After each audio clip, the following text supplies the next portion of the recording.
Peranan keluarga Abu Bakar Al-Shiddiq sangat besar sekali dalam peristiwa hijrah Nabi Shallallahu Alaihi Wasallam. Nabi memberitahukan Abu Bakar bahwa harus pergi hijrah malam itu dan beliaulah yang ditetapkan sebagai sahabat untuk menyertainya. Dengan ketetapan itu, Abu Bakar merasakan kebahagiaan yang luar biasa, bahagia bercampur haru, sehingga air matanya menetes, deras sekali. Tidak ada yang mengetahui persembunyian Nabi di Gua Sur, kecuali keluarga Abu Bakar yaitu Abdullah putra beliau, kedua putrinya Asma, dan Aisyah serta pembantu setianya Amir bin Fuhairah. Tugas Abdullah sehari-hari berada di tengah-tengah orang Quraisy, untuk menyadap informasi mengenai sikap mereka terhadap Muhammad. Amir bertugas menggembalakan ternak milik Abu Bakar, untuk menghapus jejak apabila Abdullah mengirimkan makanan di Gua Sur, menyiapkan susu dan daging. Asma dan Aisyah memasak menyediakan makanan di rumah kemudian diantarkan oleh Abdullah untuk Nabi dan ayahnya. Setiap Abdullah berangkat ke Gua Sur atau kembali, di belakangnya selalu diikuti oleh Amir dengan ternak kambingnya yang banyak, menghapus jejak Abdullah, agar tidak diketahui oleh orang-orang Quraisy. Sebelum Nabi memasuki Gua Sur, Abu Bakar masuk terlebih dahulu untuk memeriksa keadaan gua itu, apakah aman untuk bersembunyi atau tidak.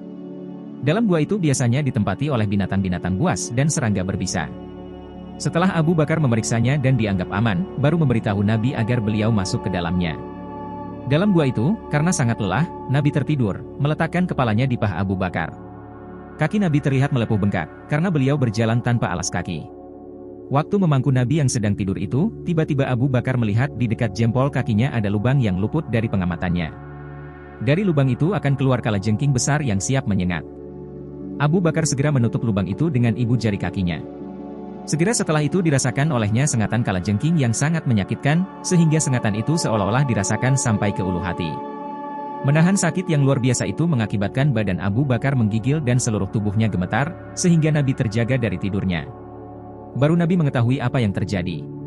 Dengan cepat beliau berusaha mengeluarkan bisa dari ibu jari kaki Abu Bakar serta kemudian mengobatinya dan berdoa, sehingga Abu Bakar sembuh.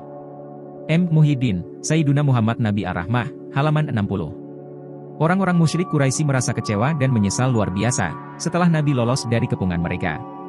Mereka tidak lagi berpikir terhadap Ali yang sedang tidur menggantikan Nabi. Pikiran mereka hanya tertumpu pada, Muhammad telah lolos dan harus dikejar sampai ketemu. Dengan demikian Ali pun selamat dan besok harinya beliau melaksanakan apa yang dipesankan oleh Nabi Shallallahu Alaihi Wasallam.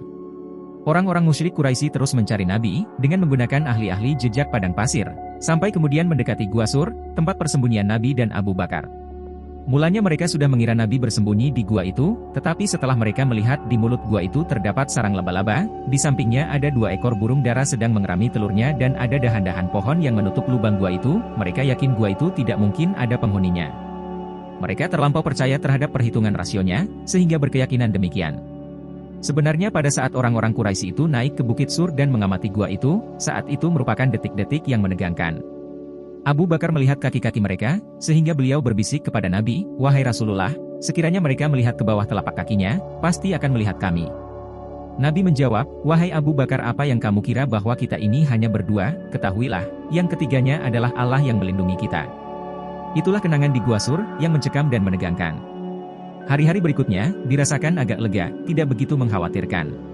Peristiwa itu diabadikan dalam Al-Quran, sebagai berikut, "Jikalau kamu tidak menolongnya, Muhammad, maka sesungguhnya Allah telah menolongnya, yaitu, ketika orang-orang kafir, musyrikin Mekah, mengeluarkannya dari Mekah, sedang dia salah seorang dari 2 orang ketika keduanya berada dalam gua, di waktu dia berkata kepada temannya, 'Janganlah kamu berduka cita, sesungguhnya Allah beserta kami.'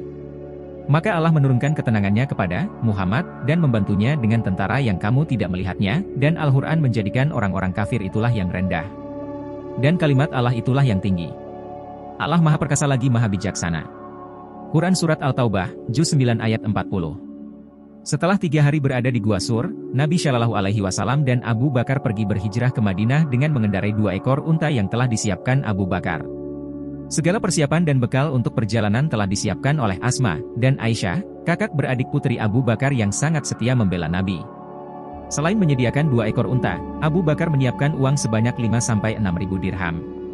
Itulah sisa kekayaan yang dimilikinya. Said Ramadan, Fih Al-Sirah, halaman 83. Perjalanan Nabi dan Abu Bakar melewati jalan yang sulit yang tidak bisa dilalui orang, untuk menghindari pengawasan kaum musyrikin Quraisy.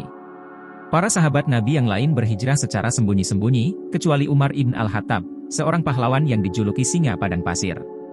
Umar ibn Al-Khattab Setelah mengetahui para sahabat Nabi berhijrah langsung menghunuskan pedangnya mengumumkan kepada orang-orang Quraisy bahwa beliau akan berhijrah. Setelah melakukan sholat 2 rakaat di Masjid Al-Haram beliau berangkat dan tidak ada seorang pun yang berani mengganggu. Ali bin Abi Thalib, setelah menyelesaikan amanatnya, berhijrah dengan berjalan kaki. Di siang hari yang panas menyengat beliau bersembunyi di balik gunung-gunung batu. Malam harinya melakukan perjalanan, sampai berjumpa dengan Nabi di Quba, kota kecil dekat Madinah. Di sanalah Nabi dan para sahabatnya membangun masjid yang pertama kali, dinamai Masjid Quba. Di kota Yatsrib yang kemudian menjadi Madinah Ar-Rasul atau kota Nabi, umat Islam dan seluruh penduduk kota telah bersiap-siap menerima kedatangan seorang muhajir besar, Nabi akhir zaman dan Rasul yang menjadi rahmat bagi alam semesta. Kota ini bagaikan lautan yang bergolak, menumpahkan gelombangnya menerpa pantai.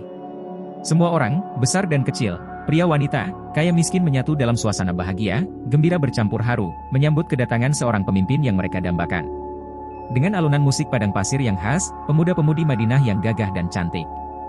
Orang-orang tua dan anak-anak menyambut kedatangan Nabi dengan alunan syair, telah terbit bulan purnama, menerangi kami dari celah bukit wadai patutlah kami bersyukur, karena dai penyeru ke jalan Allah itu telah berseru wahai yang dibangkitkan kepada kami, engkau datang dengan perintah yang dipatuhi. Hijrah yang berarti pindah dari satu tempat ke tempat yang lain atau meninggalkan suatu perbuatan, atau memisahkan diri dari pergaulan tertentu, dalam sejarah Islam dapat dibagi menjadi 4 bagian, yaitu: yang pertama hijrah Nabi dari Makkah ke Taif, selama beberapa hari saja, kemudian kembali ke Makkah. Yang kedua hijrah sahabat Nabi yang pertama dari Makkah ke Habasyah, Ethiopia. Yang ketiga hijrah Nabi Shallallahu Alaihi Wasallam dan para sahabatnya dari Makkah ke Madinah. Yang keempat berhijrah dari perbuatan yang tidak baik, kepada yang baik. Hijrah dari tercela kepada perbuatan terpuji. Berhijrah dalam arti yang pertama sampai ketiga tidak mungkin kita lakukan dan tidak perlu lagi. Yang harus kita lakukan adalah berhijrah dalam arti yang keempat, yaitu meninggalkan perbuatan yang tercela menuju perbuatan terpuji. Meninggalkan yang tersesat dan menuju petunjuk ilahi. Mengenai hal ini Nabi bersabda, tidak ada hijrah setelah terbukanya kota Makkah, tetapi yang ada adalah hijrah untuk berjuang dan berniat yang baik. Apabila kalian diajak berjihad, maka bersegeralah. Hadis riwayat Bukhari, nomor 2848, Muslim yang sempurna adalah orang yang tidak mengganggu Muslim lain dengan lisan dan tangannya dan orang yang berhijrah adalah orang yang meninggalkan larangan Allah. Hadis riwayat Bukhari nomor 9, Abu Daud nomor 2122, Nasai nomor 4910. Setelah sampai di Madinah dan unta Nabi berhenti di lapangan luas tempat menjemur kurma, milik 2 bersaudara Sahal dan Suhail bin Amr, maka Nabi SAW dan para sahabatnya sepakat untuk membangun masjid raya di tempat itu. Lapangan itu kemudian dibeli dari pemiliknya untuk segera digarap pembangunan masjid yang dicita-citakan itu. Sementara membangun masjid, Nabi tinggal di rumah Abu Ayyub, Khalid bin Zaid al-Ansyari. Pembangunan masjid itu dikerjakan secara bergotong royong oleh sahabat-sahabat Nabi dengan penuh keikhlasan. Nabi Shallallahu Alaihi Wasallam ikut bekerja langsung dengan para sahabatnya dengan bersungguh-sungguh, sehingga menambah semangat bagi para sahabatnya yang terdiri dari kaum Muhajir dan kaum Ansyar. Masjid raya itu dibangun dengan bangunan yang sangat sederhana, disesuaikan dengan kemampuan dan keadaan di waktu itu. Masjid itu merupakan bangunan terbuka yang luas, tembok-temboknya terbuat dari batu bata kasar, sebagai atapnya terdiri dari daun-daun kurma dan sebagian yang lainnya dibiarkan terbuka. Setelah selesai membangun masjid, Nabi melanjutkan dengan pembangunan rumah beliau di samping masjid. Rumah itu pun sangat sederhana. Di samping masjid juga dibangun tempat-tempat sederhana untuk tinggal orang-orang miskin yang tidak mempunyai kemampuan untuk membangun rumah. Sebagian dari mereka adalah para muhajir dari Makkah.